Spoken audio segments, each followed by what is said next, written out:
Information about fitness and nutrition is fairly ubiquitous in our modern day. However, a good deal of that information is better characterized as misinformation. There is so much of it that it is difficult to know which information is accurate or helpful and which is inaccurate, counterproductive, or even harmful.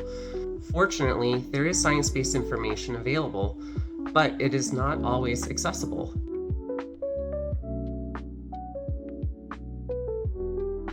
So what exactly do I mean when I say science-based information or science-based fitness and nutrition?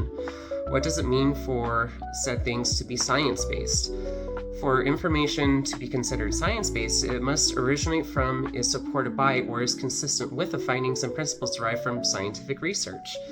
It is based on evidence that is observable, testable, and measurable, and it is arrived at through systematic observation and experimentation, and is not based merely on intuition, opinion, tradition, or personal anecdotes. In formal scientific practice, research is subjected to peer reviewed by other experts who critically examine the methodology, data analysis, and overall methods that are used to derive their research results and findings. If the research meets rigorous standards for publication, then it is then published as a peer-reviewed study. One thing that many non-scientists fail to appreciate is the value of scientific consensus.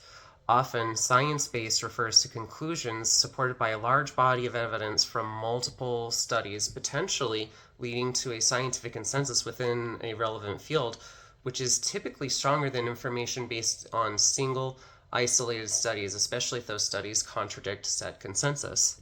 Now, this is especially important in the fields of nutrition and exercise science, where studies are often underpowered, meaning that they have limited sample sizes, limited funding, limited statistical power. So what we really have to do in these fields is rely on aggregate data in the forms of meta-analyses and systematic literature reviews to get a larger pool of data and get a clearer picture of what's actually going on. So going back to the concept of a scientific consensus, we should value a more holistic picture of research because it is an indicator of high confidence and reliability. It serves as a foundation for further progress, and it filters out weak, unsubstantiated claims, and it helps to overcome individual bias and error. It should be noted, however, that consensus is not to be used as dogma. Scientific consensus sometimes evolves and changes.